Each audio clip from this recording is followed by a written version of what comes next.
नमस्कार, मैं हूं पुण्य प्रसून वाजपेयी। दस्तक में आपका स्वागत है। दौर वाकई ये अजीबोगरीब है, इसलिए क्योंकि पाकिस्तान की टीम जांच टीम आती है और कहती है धर्मशाला में नहीं खेलेंगे।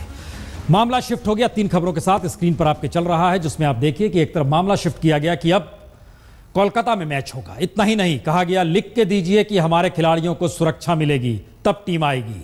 इन सब के बीच केजरीवाल को समन भेजा गया है, क्योंकि अरुण जेटली के मानहानि मुकदमे के साथ ही अदालत ने कहा अब आपको भी पेश होना होगा। और इन सब के बीच हरियाणा में जो जाट आरक्षण आंदोलन था, सरकार ने कह दिया कोई चूक नहीं, हमने भी ठीक काम किया, राज्य सरकार ने भी ठीक काम किया।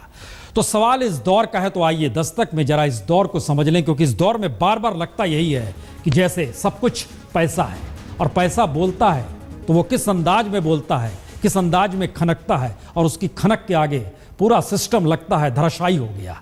जरा ये समझ लेते हैं ये सब हो कैसे रहा है।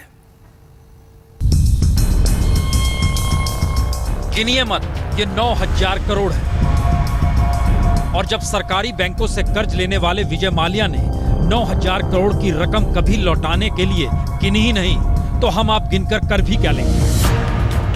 और देश का हाल यह है कि बैंकों को चूना लगाकर विजय माल्या भाग न जाएं, इसके लिए 17 बैंक जब सुप्रीम कोर्ट का दरवाजा खटखटाते हुए अर्जी देते हैं कि विजय माल्या का पासपोर्ट जब्त कर लिया जाए, तो केंद्र सरकार के ही वकील यानी अटॉर्नी जनरल सीबीआई से जानकारी लेकर सुप्रीम कोर्ट को बताते हैं कि विजय माल्या तो 2 मार्च को ही देश छोड़कर जा चुके हैं। इतना ही नहीं, 8 मार्च यानी कल ही कंपनी मामलों के मंत्री अरुण जेटली भी राज्यसभा में बताते हैं कि सीरियस फ्रॉड इन्वेस्टिगेशन ऑफिस ने भी माल्या और किंगफिशर की जांच शुरू कर दी है।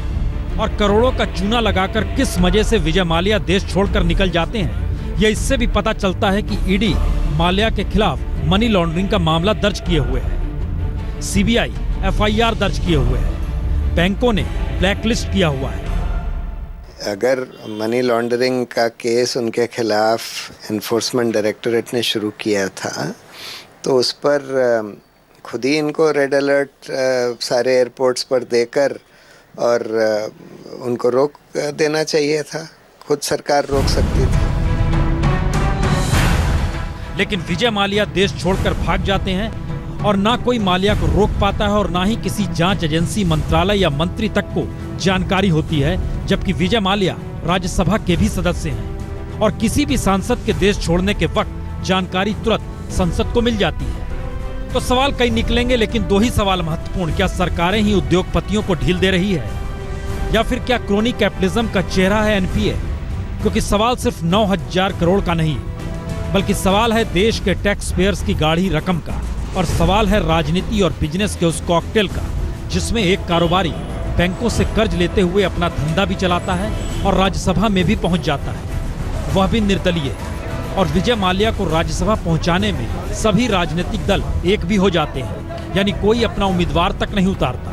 फिर राज्यसभा में पहुंचने के बाद विजय माल्या उस संसदीय कमेटी के परमानेंट सदस्य भी बन जाते हैं जो नागरिक उड्डयन को लेकर बनती है। यानी राज्यसभा सदस्य बनकर भी सरकारी नियमों को अपनी एविएशन कंपनी किंगफिशर को लाभ दिलाया जा सके, इसकी व्यवस्था अगर मनमोहन सरकार के दौर में तुरंत माल्या के लिए हो जाती है, तो मोदी सरकार के दौर में 9,000 करोड़ की चपत देश को लगाकर माल्या देश छोड़ देते हैं और कोई कानून, कोई एजेंसी उन्हें रोक नहीं पाती। तो फिर आप विलफुल डिफॉल्टर हैं, तो आप क्यों नहीं एक्शन ले रहे?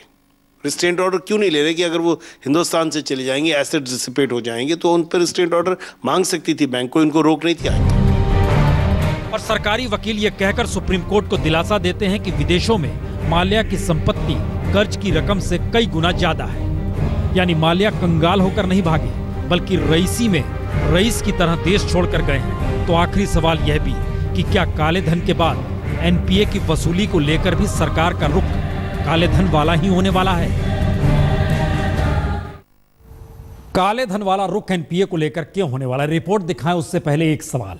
भागे हैं लंदन, और लंदन जो जाता है उसे वापस लाया कैसे जाए, यह सवाल आज का अनसुलझा नहीं है, बहुत पुराना है। मसलन तस्वीरों के आश्रय जरा समझने की कोशिश कीजिए कि दरअसल लंदन में तो घर है विजय माल्या का, वो वहां बहुत शान से रहेंगे। ललित मोदी लंदन में ला नहीं सके, नदीम शरीम वाले नदीम सैफी को नहीं ला सके, इकबाल मिर्जी को नहीं ला सके, हालांकि भागने वालों में इससे पहले एंडरसन भी थे और क्वेत्रिची भी थे। तो सवाल यही है कि विजय माल्या को आप वापस कैसे लाएंगे, और लंदन के कानून के पचड़े में फंसकर आप ला नहीं सकते हैं। ललित मोदी ने इसे बार बार जतला दिया, दिखला दिया। अब यहां से बात आगे बढ़ाई जाए। पैसा बोलता है, ये बात क्यों, और इस बात का जिक्र क्यों कि काले धन की राह पर कहीं एनपीए भी तो नहीं चला जाएगा। जरा रिपोर्ट देखें कि बैंकों की सूची में 7,000 से ज्यादा डिफॉल्टर हैं। टॉप 10 डिफॉल्टर देश के नामी गिरामी कॉरपोरेट हैं, यानी इकोनॉमी संभालने और विकास दर बढ़ाने में उन्हीं कंपनियों के साथ मनमोहन सरकार खड़ी थी जो डिफॉल्टर हैं या जिनका धंधा ही कर्ज के भरोसे चल रहा है। और अब मोदी सरकार से भी डिफॉल्टर कंपनियों की नजदीकी छुपी नहीं है। तो अब यह किसी से छुपा नहीं रह गया कि राजनेताओं, व्यवसायिक घरानों और बैंक अधिकारियों के गठजोड़ ने बैंकों का 4 लाख करोड़ रुपए लगभग डुबो ही दिया। बीते 3 बरस में बैंकों ने तकरीबन 1.25 लाख करोड़ रुपए की राशि पट्टे खाते में डाल दी। हद तो यह कि बीते 10 बरस के डूबे कर्ज का 50% बीते 3 साल में ही डूबा। यानी इस दौर में मोदी सरकार तकरीबन 2 साल गुजार रही है। और ज्यादातर कर्जदाता विजय माल्या सरीखे ही हैं, जिन्होंने राजनीतिक दबाव के बूते अपनी क्षमता से ज्यादा बैंकों से लोन ले लिया। कहीं बैंक अधिकारियों को भी अपने नेक्सस में शामिल किया तो कहीं राजनेताओं को साथ लिया। और जरा कल्पना कीजिए, माल्या सरीखे 1220 डिफॉल्टर ऐसे जिन्हें बैंकों ने ब्लैकलिस्ट किया फिर भी कर्ज दे दिया। मसलन माल्या को ही 900 करोड़ रुपए ब्लैक लिस्टेड होने के बाद मिल गया। और खास बात यह है कि जिस तरह सरकार ने काले धन बनाने वालों के नाम सार्वजनिक नहीं किए, उसी तर्ज पर बैंकों से करोड़ों के कर्ज लेकर जनता का पैसा डुबोने वाले के नाम भी सार्वजनिक नहीं किए जा रहे हैं। हालांकि सुप्रीम कोर्ट ने फरवरी के आखिर में एक जनहित याचिका की सुनवाई करते हुए बैंकों से जरूर कहा कि 500 करोड़ से ज्यादा कर्ज डुबोने वालों के नाम वो 6 हफ्ते में सौंप दे। लेकिन फिर वही सवाल, जब कंपनियां कानूनन डिफॉल्टर हुई तो फिर उनका कोई क्या कर लेगा। और बंद लिफाफे में नाम भले सौंपे जाएं, लेकिन उनकी राजनीतिक गठजोड़ का खुलासा कौन करेगा। क्योंकि सच तो यह भी है कि यूपीए सरकार हो या बीजेपी, दोनों के दौर में कर्ज बंटे भी, कर्ज डूबे भी। नतीजा इसी का कि सार्वजनिक बैंकों की हालत ढीली है, यानी कॉरपोरेट को कर्ज आसानी से मिले इसकी चिंता सरकार को है। कॉरपोरेट टैक्स में लगातार कटौती कर उनके लिए माहौल अनुकूल बनाने की कोशिश भी इस दौर में हो रही है। लेकिन कर्ज वसूला कैसे जाए, इसका कोई रोड मैप ठीक उसी तरह नहीं जैसे काले धन को वापस लाने का प्रधानमंत्री का भाषण दोबारा सुनने पर अच्छे दिन काफूर लगने लगते हैं, क्योंकि रोड मैप उसका भी नहीं। ये जो चोर लुटेरों के पैसे विदेशी बैंकों में जमा है ना, उतने भी हम रुपये ले आए ना, तो भी हिंदुस्तान के एक एक गरीब आदमी को मुफ्त में 15-20 लाख रुपए यूं ही मिल जाएगा। कितनी बार इन चीजों को बजाया जाए, लेकिन इन सब से इतर कुछ स्थितियां जरा समझने की कोशिश कीजिए। इस देश के भीतर तकरीबन 90,000 किसान ऐसे हैं जो ऋण लेते हैं बैंकों से, सरकारी बैंकों से। कितना लेते हैं सबको जोड़ दीजिएगा तो हम बाद में बताएंगे, लेकिन पहले जरा समझने की कोशिश कीजिए माल्या ने किस बैंक को कितना चूना लगा दिया। एक स्थिति देखिए सरकारी बैंकों की। दरअसल ऐसा कोई सगा नहीं जिसने ठगा नहीं, ये तो मुहावरा है, लेकिन इन सब के बीच SBI 1,600 crore, PNB 800 crore, IDBI 800 crore, ये सबसे पैसा लिया गया है जो लौटाया नहीं गया। बैंक ऑफ इंडिया 650 करोड़,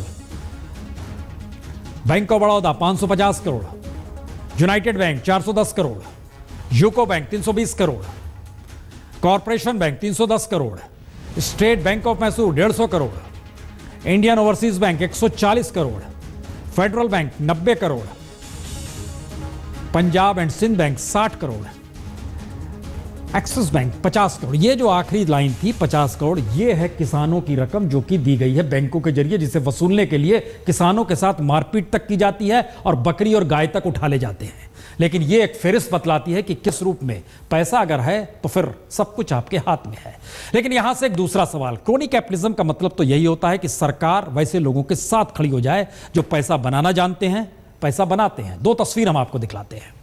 दरअसल ये श्री रविशंकर के साथ एक वक्त अन्ना के आंदोलन जब केजरीवाल कर रहे थे, उस वक्त मंच पर बाखूबी श्री और प्रधानमंत्री मोदी के साथ श्री।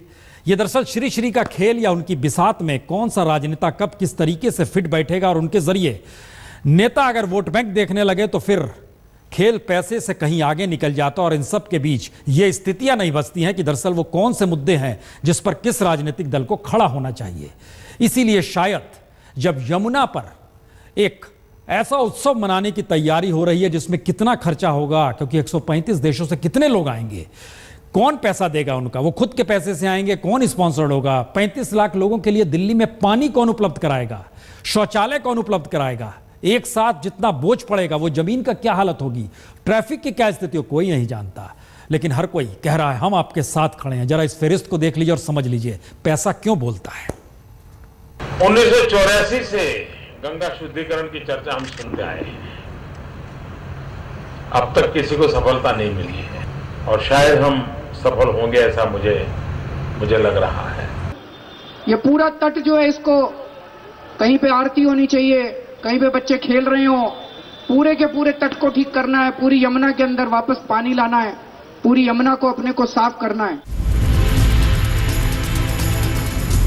नाम श्री श्री रविशंकर का तो फिर प्रधानमंत्री मोदी भी साथ और दिल्ली के सीएम केजरीवाल भी साथ। लेकिन पहले याद कर लीजिए, प्रधानमंत्री मोदी को गंगा की फिक्र और केजरीवाल को यमुना की फिक्र, तो दोनों ही सफाई पसंद है। लेकिन सवाल श्री श्री रविशंकर के विश्व कल्चर महोत्सव का आया तो यमुना की जमीन हाशिए पर और कार्यक्रम के लिए पीएम भी तैयार और सीएम भी तैयार। आलम यह है कि पीएम उद्घाटन करेंगे तो सीएम क्लोजिंग भाषण देंगे। लेकिन सवाल पीएम मोदी या सीएम केजरीवाल का नहीं, सवाल तो देश में पर्यावरण की बोली लगाने का है। यानी आपके पास अकूत पैसा है, आप पैसे से पैसा बना सकते हैं, तो पर्यावरण ताक पर, यमुना ताक पर, नदियों की जमीन का बेखौफ इस्तेमाल, क्योंकि राष्ट्रीय ग्रीन ट्रिब्यूनल ने माना प्रोग्राम से यमुना को नुकसान हो।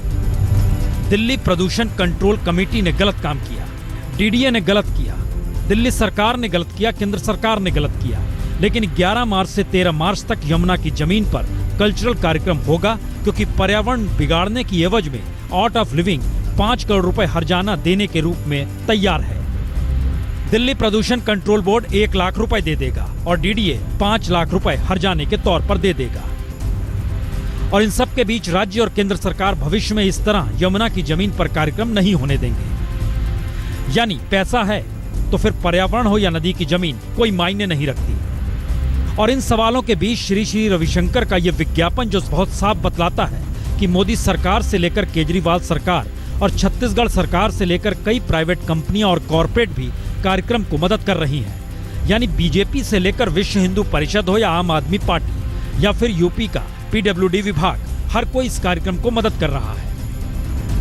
और सेना के जरिए कार्यक्रम के लिए पंटून पुल बनाने को लेकर एक तरफ संसद में जो राजनीतिक दल हंगामा करते हैं कुछ इस तरीके से,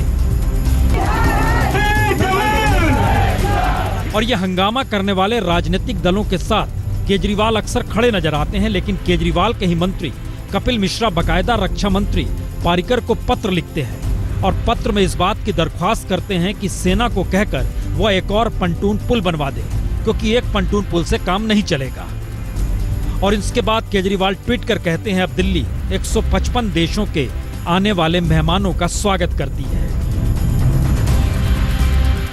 जी, यही है कमाल श्री श्री रविशंकर का। तो एक बात तो तय है कि जो इस राजनीति के कीचड़ में कूदा, वो कीचड़ साफ नहीं किया बल्कि वहीं पर कमल बन जाता है। इसीलिए मसला केजरीवाल सिर्फ नहीं, एक फरिश्त हम आपको दिखा देते हैं। दरअसल यमुना की जमीन पर अक्षरधाम मंदिर 100 एकड़ में एनडीए के दौर में बना, अटल बिहारी वाजपेयी की सरकार। मिलेनियम बस डिपो 50 एकड़ यूपीए की सरकार, मनमोहन सिंह की सरकार, उन्होंने बना दिया। कॉमनवेल्थ खेल गांव 63 एकड़ यूपीए की सरकार में बना दिया गया। मेट्रो रिहायशी वहां पर बनाया गया 10 एकड़ में यूपीए की सरकार। और अब मौजूदा वक्त में 2000 एकड़ के बीच में दोबारा एनडीए की सरकार। कौन कहां किस रूप में खड़ा है, क्योंकि पैसा बोलता है तो ये सारी स्थितियां खुद ब खुद सामने आकर खड़ी हो जाती है। और इन सब के बीच किसे पता था इस वक्त चुनाव में सुभाष चंद्र बोस का नाम गूंजेगा बंगाल के चुनाव में? क्यों, कैसे, किस रूप में, देखिए जरा। तो शुरुआत सुभाष चंद्र बोस की मौत से जुड़ी फाइलों के सार्वजनिक कराने की पहल से हुई और इस बाबत पीएम से अक्टूबर में मुलाकात के महज 6 महीने के भीतर ही चंद्र कुमार बोस पश्चिम बंगाल में बीजेपी के सीएम कैंडिडेट हो गए और अब वो चुनाव लड़ेंगे ममता के खिलाफ। तो अंदाजा बेहद साफ, मिजाज बेहद साफ और राजनीतिक बिसात बेहद साफ कि पश्चिम बंगाल में सुभाष चंद्र बोस की लोकप्रियता और विश्वसनीयता की राजनीतिक विरासत पर अब दांव खेलने की शुरुआत हो चली है। नेताजी सुभाष चंद्र बोस जी के पौत्र चंद्र कुमार बोस जी ममता बनर्जी के सामने भारतीय जनता पार्टी की टिकट से चुनाव लड़ेंगे। पश्चिम बंगाल में सुभाष चंद्र बोस का अपना राजनीतिक कद रहा, इससे कोई इनकार कर नहीं सकता। विरोध की राजनीति के दौर में भी कांग्रेस हो या लेफ्ट, उनका विरोध किसी ने नहीं किया। लेकिन अब चंद्र कुमार बोस बीजेपी के पाले में हैं, तो उनके निशाने पर कांग्रेस भी, लेफ्ट भी और तृणमूल भी। पश्चिम बंगाल का जनता को पूछेंगे तो बताएंगे सही परिवर्तन नहीं हुआ है। ये 34 साल का ही कंटिन्यूएशन जारी रह गया। तो अब समय आया सही परिवर्तन आने का। तो 2014 के आम चुनाव में बीजेपी का वोट शेयर 4% से बढ़कर 17% हो गया, तो बीजेपी उत्साहित हो गई। लेकिन बंगाल में जब लोकप्रियता बीजेपी की कम हुई तो एक शख्स चाहिए, और वो शख्स और कहीं से नहीं बल्कि सुभाष चंद्र बोस के परिवार का ही मिल गया।